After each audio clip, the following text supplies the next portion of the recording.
मैं आप लोगों के साथ आज डिस्कस करूंगी कि बीपीएससी एडीओ के एग्ज़ाम में कौन कौन सी सिर्फ बुक पढ़कर जो है आप मात्र 1 महीने में अपनी तैयारी को काफ़ी अच्छा कर सकते हैं।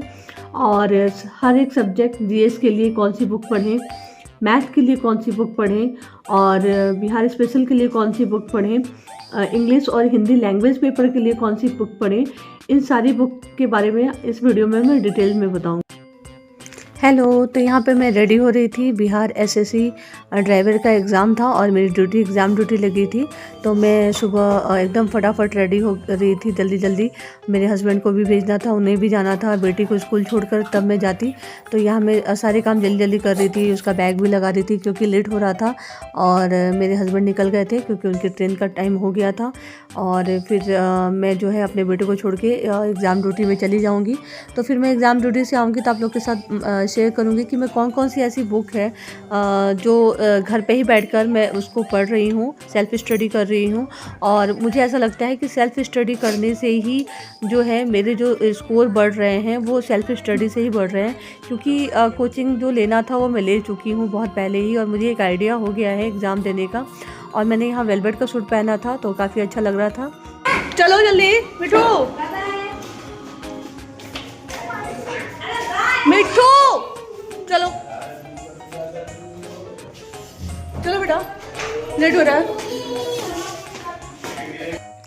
तो बेटे को स्कूल में छोड़कर मैं जल्दी जल्दी स्कूल अपने जाने लगी थी जहाँ मेरी ड्यूटी पड़ी थी।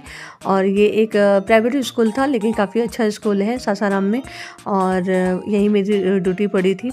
तो लेट हो जाते क्योंकि सुबह सुबह टीचर्स को जल्दी पहुंचना होता है।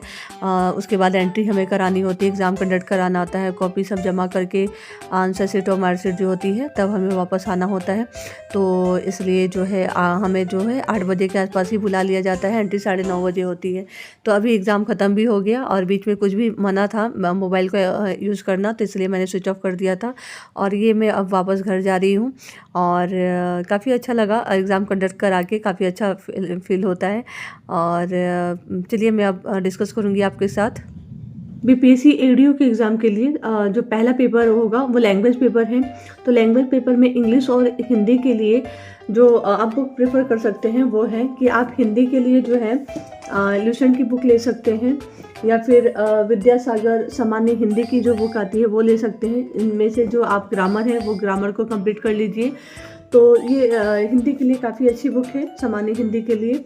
और उसके बाद जो है इंग्लिश के लिए अगर आप प्रेफर करना चाहते हैं तो कोई भी ग्रामर की बुक आपके पास इंग्लिश की है आप ख़रीदना चाहते हैं तो मैं प्रेफर करूँगी कि ल्यूसेंट की जो है इंग्लिश ग्रामर की बुक खरीद लीजिए, या फिर केपी ठाकुर की जो है वो बुक है इंग्लिश ग्रामर के लिए, आप ये भी ले सकते हैं, अच्छी बुक है। और हिंदी और इंग्लिश में जो है इन बुक से जो है आप जो है ग्रामर को पढ़िए, उससे मुझे लगता है कि आपका जो एग्ज़ाम है लैंग्वेज पेपर का वो काफ़ी अच्छा हो जाएगा, उसका कट ऑफ क्लियर हो जाएगा। फिर बात करते हैं हम जीएस की। तो जीएस के लिए सबसे पहले आता है हिस्ट्री के लिए। तो हिस्ट्री के लिए जो है मैं आप लोग को बुक सजेस्ट करूँगी कि आप लोग जो है ना ये घटना चक्र की बुक जो है ये ले लें। और इसमें जो है काफ़ी अच्छे से तीनों दिया हुआ है, प्राचीन, मध्यकालीन और आधुनिक भारत काफ़ी अच्छे से दिया हुआ है।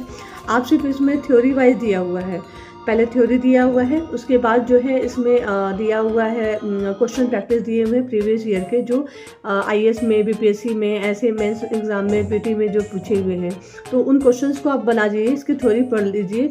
और मैं एकदम डेफिनेटली गारंटी के साथ कहती हूँ कि आपने घटना चक्र हिस्ट्री का ये ख़त्म कर लिया तो हिस्ट्री से कोई भी सवाल आपका छूटेगा नहीं, चाहे कोई भी कंपटीशन हो। उसके बाद मैं बात करूँगी आप लोग से कि भूगोल के लिए क्या करें।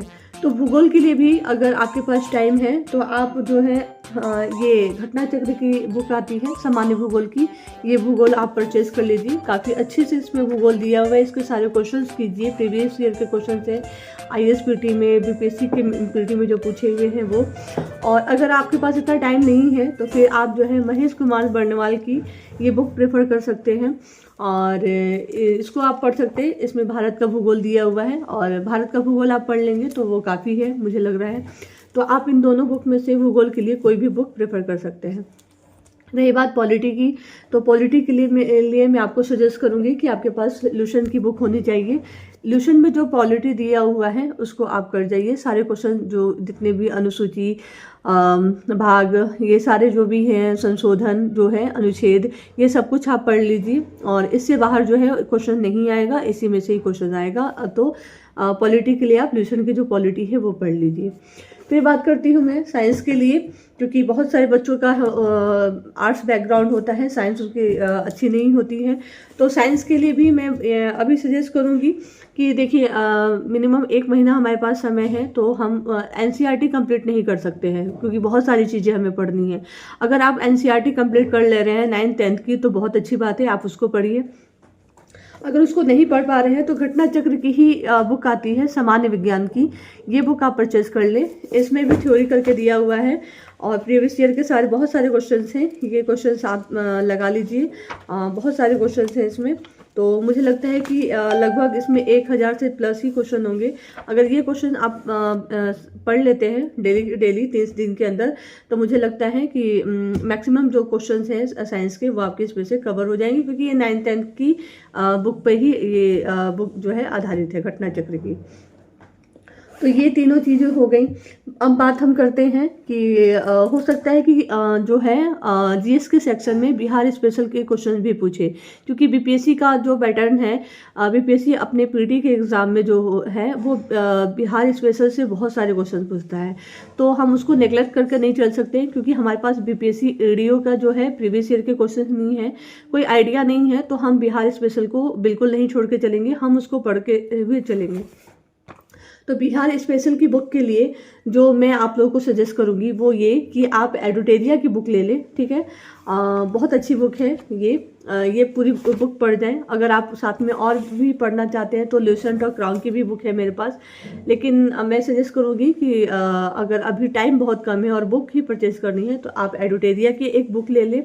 और कोई बुक ले ना लें, महेश कुमार बर्णवाल की ये बुक आ रही है, ठीक है, बिहार विशेषण, मैप के माध्यम से इसमें बताया गया है। काफ़ी बहुत इंपॉर्टेंट, मतलब बहुत इजी वे में बहुत इंपॉर्टेंट क्वेश्चन जो हैं इसमें दिए हुए हैं। आप बिल्कुल बस रिवीजन के लिए भी बहुत इजी है, एक बार पढ़ लीजिए और एक दिन में आप इसका रिवीजन कर सकते हैं।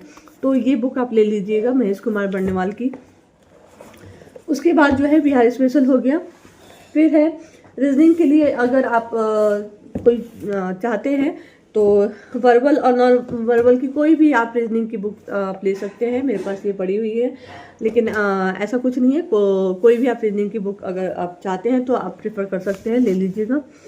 और उसके बाद जो है बात आती है जो पेपर है इसका मेन का, आपको जीएस मैथ की। मुझे लगता है कि मैथ और रीजनिंग में से मैथ का जो है नंबर ऑफ क्वेश्चंस वो ज़्यादा रहने वाले हैं, इसलिए मैथ को काफ़ी अच्छे से फोकस करके चलना है। तो मैथ के लिए मैं आपको सजेस्ट करूंगी कि कोई भी आप बुक ले ले, एक आर.एस. अग्रवाल ले ले, सगीर अहमद ले ले, या यादव की बुक ले ले, या फिर ये केडी पब्लिकेशन की भी बुक है मेरे पास, और ये है सगीर अहमद की बुक है, ठीक है। तो इनमें से कोई सी भी आप एक बुक ले लीजिए। उन बुक्स में आपके जो सिलेबस में जो कुछ चैप्टर्स मेंशन किए गए हैं बीपीएससी ईडीओ के, वो चैप्टर्स आप लिख लीजिए एक जगह, और सारे के सारे जो क्वेश्चंस हैं वो इसमें बना लीजिए। किसी भी एक बुक से बना लीजिए, सारे के सारे जितने भी चैप्टर दिए हुए हैं सारे के सारे चैप्टर आपको आने चाहिए। कम से कम इतना तो आप जा सकते हैं कि उसके जो बेसिक क्वेश्चंस हैं वो आपको बनाने आ जाएं। तो इतना आप मैथ के लिए कर लीजिए। और ये सारी जो बुक्स हैं ये अगर आप अपने पास रख लेते हैं, इन सब सब्जेक्ट में से कोई भी एक, सारे अलग अलग सब्जेक्ट में से एक एक बुक भी अगर आपके पास है, तो मात्र जो 1 महीना हमारे पास समय बच रहा है उस 1 महीने में अगर आप ये पढ़ लें तो बिल्कुल आपको किसी भी कोचिंग की ज़रूरत नहीं है, किसी से भी डरने की ज़रूरत नहीं है। अगर आपने इतना सिलेबस पूरा कर लिया 1 महीने में, तो मैं बिल्कुल दावे के साथ कह सकती हूँ कि आपका एग्ज़ाम जो है बहुत अच्छा जाएगा। और बस अब तो मुझे नहीं लग रहा है, करंट अफेयर रह गया है। तो करंट अफेयर के लिए अगर आप जानना चाहते हैं तो प्लीज़ मुझे कमेंट करके बताइएगा। नेक्स्ट वीडियो में करंट अफेयर के लिए डिटेल वीडियो बताऊंगी कि अगर उतना आप कर लेंगे करंट अफेयर में तो किसी भी एग्ज़ाम में जो है आपके बहुत मैक्सिमम अगर गलत हो गया तो 1 या 2 क्वेश्चन जो बहुत हार्ड आएगा वही गलत होगा। बाकी मेरे तरीके से करंट अफेयर पढ़िएगा तो आपके जो है करंट अफेयर में नंबर कटने की बिल्कुल चांस नहीं रहेगा, बिल्कुल भी आपको डर नहीं लगेगा। तो ये मेरा सजेशन था। और वीडियो को लाइक कीजिएगा। करंट अफेयर चाहिए होगा तो करंट अफेयर के लिए आप मुझे कमेंट करके बताइएगा नीचे। और प्लीज़ मोटिवेट कीजिएगा मुझे भी लाइक और कमेंट देके। तो एग्ज़ाम ड्यूटी से मैं आ गई और शाम हो गई है, तो खाना का जो है वो यहाँ पर मैं मिक्स वेज बना रही हूँ। क्या ये और हस्बैंड मेरे आने वाले हैं, तो उन्होंने फ़ोन करके कहा कि उन्हें चूड़ा फ्राई चाहिए। और तो मैं अभी जो उनके लिए चूड़ा फ्राई कर रही हूँ। तो यहाँ पे मैं पहले मूंगफली को जो है फ्राई करके निकाल लूँगी। और यहाँ मैंने थोड़े से मूंग और चना थे, उसको भी फ्राई करके निकाल लिया है। प्याज को फ्राई कर रही हूँ और फिर लास्ट में मैं जो है चूड़ा फ्राई करूँगी और फिर सबको इसमें जो है मिला दूँगी।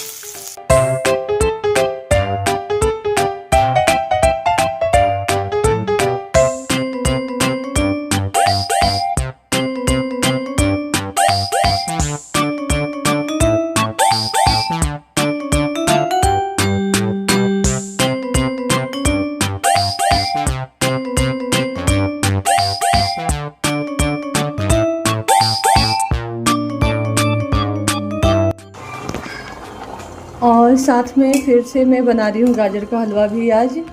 तो गाजर का हलवा मैं इतना थोड़ा बनाती हूँ कि 1 दिन 2 दिन में ख़त्म हो जाए। फिर फ्रेश गाजर का हलवा 2-3 दिन के बाद बनाती ही रहती हूँ। तो ये देखिए, और ये रहा फाइनल लुक। जब ठंडा होगा तो और टेस्टी लगेगा। पता नहीं दिख रहा है कि नहीं आप लोगों को।